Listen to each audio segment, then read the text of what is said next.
নমস্কার বন্ধুরা, নমস্কার। চলে এসেছি আজকে একটা নতুন ভিডিও নিয়ে। আমরা যাচ্ছি আজকে গ্রাম সাইডে। আমাদের বিকেলটা আজকে দুদিনই ফাঁকা আছে, তাই ভাবলাম দুদিন একটু ঘুরে আসি। সারাদিন খুব বৃষ্টি হয়েছে, এবার সাইডে পাখিটাকেও ডাকছে। আর শুরুতেই যেটা আমাদের চোখে পড়েছে, একদম ঘুরতে যাওয়ার একদম শুরু, পুরনো একটা মন্দির, দারুণ সুন্দর, কিন্তু অনেক পুরনো। মানে বয়স হয়তো 200 বছর হতে পারে। তখনকার দিনে এই রাস্তার সাইডে হয়তো রাস্তাও ঠিক মতো পাকা ছিল না, পর্যন্ত পুরো ভেঙে চুরে গেছে। হ্যাঁ, এখন হয়তো রাস্তা পাকা হয়ে গেছে, কিন্তু তখনকার দিনে এখানে পুজো হতো, এখন আর কিছু হয় না। এবার বাদ বাকিটা চলো আমরা কি দেখতে পাই তোমাদেরকেও দেখাবো। আর আমাদের বাড়ি থেকে কিছুটা দূরে এই গ্রামগুলো, বেশ সুন্দর সুন্দর জলের পরিবেশ তৈরি হয় ওখানে বৃষ্টির সময়। চলো বাদ বাকিটা দেখতে দেখতে কি দেখাবো, তোমরা সঙ্গে থাকো। দেখি। হ্যাঁ,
বন্ধুরা শুধু জায়গাটা দেখো, এত সুন্দর একটা জায়গায় এসেছি। অসম জায়গা।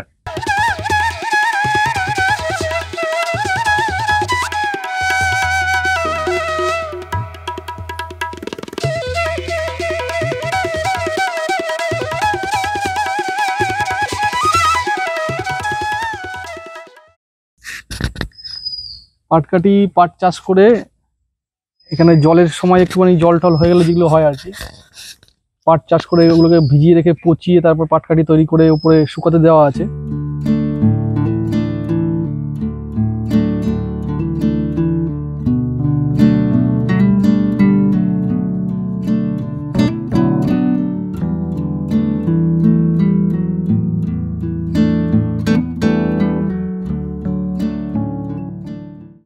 এখানে যদি গরমকালে আসে বসে, পুরো ঠান্ডা থাকবে জায়গাটা। আর হ্যাঁ, ওয়েদারটা তো ভালো থাকবে, যেহেতু রোদ যত থাকবে না কেন, এই জায়গাটা ঠান্ডা থাকবে। বট বৃক্ষ বলে যে একটা শান্তির ছায়া। যাই হোক, আর একটু এগিয়ে যাবো, দেখি আর কি দেখতে পাই, তোমাদেরকে দেখাবো। চলো।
খুব সুন্দর পরিবেশ ভাই, মানে জায়গাটা তো মানে তুলনা হবে না। উফ, সুন্দর ধান ক্ষেত, আচ্ছা, পুরো সবুজ একদম, কত দূর চলে গেছে। হ্যাঁ পুরো যতটা জায়গা আছে হ্যাঁ পুরোটাই সবুজ। চারি পাঁচটা দেখ পুরো গাছ, মানে সারি সারি গাছ লাগানো আছে। দারুণ লাগবে। দে খাবার দে, খাবার দে, খিদে পেয়ে গেছে। খাবি? বিকালের টিফিন। হ্যাঁ কি আছে এটা? সিঙ্গাড়া, সিঙ্গাড়া, দুটো সিঙ্গাড়া রাস্তায় দেখলাম, নিয়ে নিলাম। গরম আছে। গরম, হ্যাঁ। ওয়েদারটা হুম। যে দুর্গাপূজার আগে যে ওয়েদারটা না, সেই ওয়েদারটা শরৎকাল। শরৎকালের না খুব একটা ভালো না, মোটামুটি।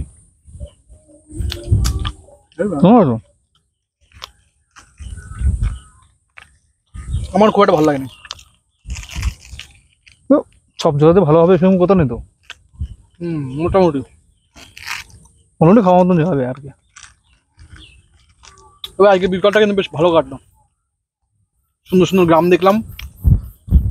পুরো সাইড, ওখানে পাট ক্ষেত গুলো দেখলাম কত সুন্দর। আমাদের ওখানে আগে পাট ক্ষেত কিনতে যেতাম ঠাকুর বানানোর জন্য, সরস্বতী পুজোর ঠাকুর বানানোর জন্য। পাট ক্ষেত কিনতে দিস? মানে পাট কাটি কিনতে যেতাম, পাকাটি পাকাটি।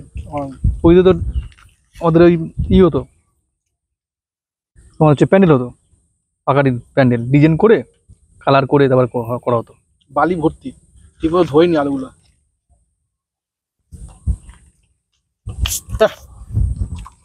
মুখটা নষ্ট হয়ে গেল। বিকালটা সুন্দর ঘুরলাম কিন্তু খাবারটা ঠিক ভালো লাগলো না। আলুর মধ্যে বালি। বন্ধুরা আজকে বিকালটা সুন্দর ঘুরলাম দুই বন্ধু মিলে, কিন্তু খাবারটা ভালো হয়নি, বালি ভর্তি আলুর ভিতরে। আর এখন পরিবেশটা কিরকম বলতো, মানে বৃষ্টি হয়ে যাওয়ার পরে, সারাদিন বৃষ্টি হওয়ার পরে যেরকম সিচুয়েশনটা থাকে ঠিক সেই রকম, কিন্তু ওর মতো ফুরফুরে হাওয়া দিচ্ছে, ফুরফুরে হাওয়া। হ্যাঁ হাওয়াটা বেশ ভালো দিচ্ছে। আমরা আনন্দ করলাম, আশা করি তোমাদেরও ভালো লেগেছে। আর এইভাবেই আমাদের সঙ্গে থেকো, পাশে থেকো। ভিডিওগুলো ভালো লাগলে অবশ্যই সাবস্ক্রাইব করো চ্যানেলটা, লাইক করো, শেয়ার করো, কমেন্ট করো। আর সবশেষে একটি কথা বলবো, লাইফ ইজ এনজয়।